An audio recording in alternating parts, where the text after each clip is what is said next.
Why do we ride for pop girls the way we do? Like, we're out here defending them on TikTok and IG like it's our full-time job. Getting tattoos of lyrics, planning our lives around album drops and tour dates, crying at concerts, fighting in the comments over who deserved that Grammy. We don't just like these artists, we attach to them. But why? Hey friends, I'm Ana The Marketeer, your friendly neighborhood marketeer baddie. I break down branding and marketing strategies for celebs, creators, and campaigns so you can learn how to build your own authentic, real brand. And today we're going to dive into the psychology of fan loyalty, specifically why we go so hard for pop girlies. Like, it is really a thing and been a thing for such a long time. So I'm going to break this down into 5 key reasons. Number 1, identity. 2, parasocial relationships. 3, the power of community. 4, emotional milestones. And 5, branding that builds intimacy. But first, I know most of you watching my videos aren't subscribed to my channel. If you've been liking my videos, hit subscribe right now to support the channel and get weekly breakdowns just like this. And if you join my newsletter, Marketeer's Memo, you'll get a free download of my authentic branding checklist that will give you immediate tips to elevate your current branding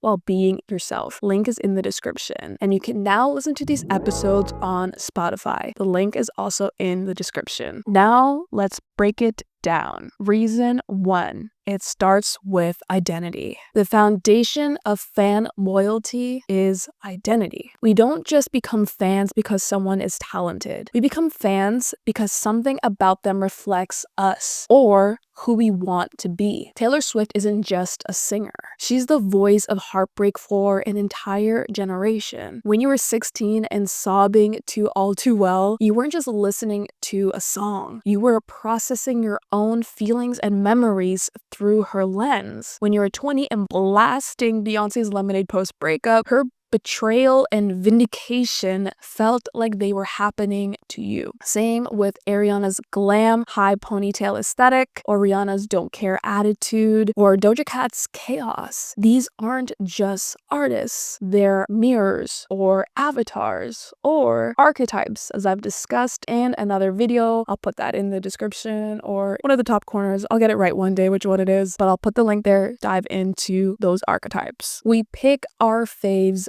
based on the parts of ourselves we want to amplify. The sweet girl, the baddie, the misunderstood creative, or the fashion icon. And once that identification locks in, loyalty forms. Reason 2, parasocial bonds are real. Let's talk parasocial relationships. This is a one-sided emotional bond we form with public figures. It feels real even if we've never met them. And pop girlies are built for this. Their teams curate just enough vulnerability to feel intimate. We get behind the scenes content, confessional lyrics, and vulnerable interviews. When Lady Gaga cries in a documentary, or Sabrina Carpenter posts a goofy behind-the-scenes clip, or Billie Eilish shares some vulnerable lyrics, we feel closer to them. We feel like we know them, and that bond triggers real feelings of connection, loyalty, and even protectiveness. It's why we get personally offended when someone drags our fave. It feels like they're dragging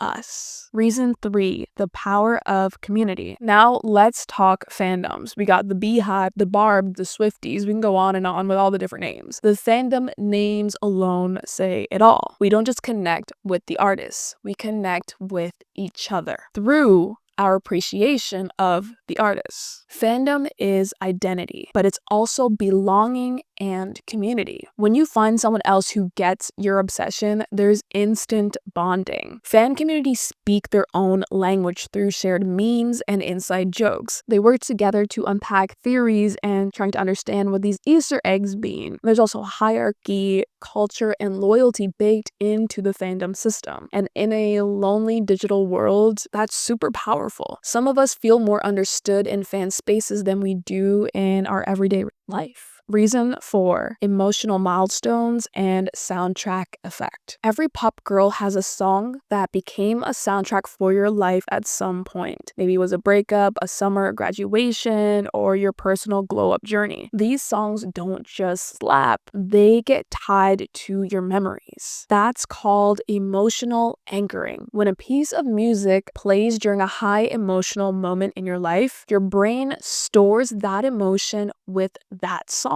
So later when you hear the song again, you feel those same emotions again. That's why hearing like Thank You Next or Good For You from Olivia gives you those feelings of teen angst or how you felt going through a breakup at that time. Pop girls become a part of our personal timeline, and that nostalgia breeds loyalty. We don't just remember the music, we remember who we were, how we felt, and everything surrounding our lives at that point in time when we first connected to the song. Reason 5, branding that builds intimacy. Now let's bring it back to branding, why we all came here. Pop girls are masters at emotional branding. Beyond marketing products, they also market feelings. For example, Taylor writes like it's a diary entry for her. Beyonce makes moves in mystery and elegance. Ariana leans into hyper femme fantasy, and Olivia Rodrigo embodies teen angst with polish. Everything from the visuals to the voice to the merch is curated to reinforce the emotional promise. And because they deliver consistently, we trust them, and that trust brings more loyalty. If your brand can consistently make people feel something specific, they will stick around even as you evolve the brand. That is the magic when you build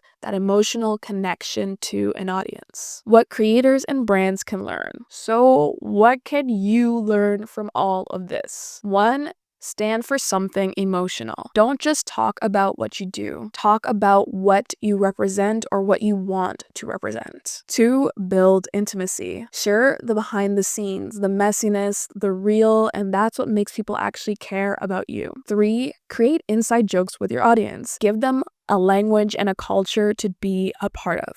4, soundtrack their moments. Make content that helps them process, heal, or celebrate. Be part of their emotional timeline. 5, stay consistent but evolve with them. Just like a pop girl does in her different eras, keep the emotional promise even if the visuals change. Evolve with your audience just as you evolve. We don't just love pop girlies because they make good music.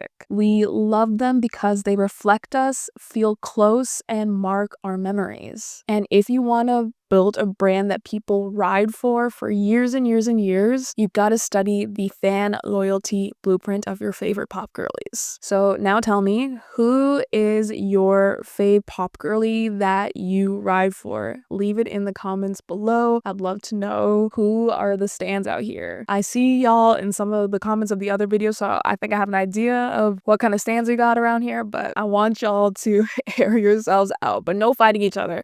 No fighting each other about who's standing who, okay? That's my only request. Don't forget, of course, hit that like button, subscribe, turn the bell on, and also subscribe to Marketer's Memo. If you'd like to elevate your own branding through your inbox, I got you. You can listen to these on Spotify as a reminder, and if you really feel connected, want to be part of that fan loyalty of Ana The Marketeer, you can also buy me a coffee. Link is in the description below. Until next time, Marketeers, stay consistent, stay authentic, and most importantly, stay you.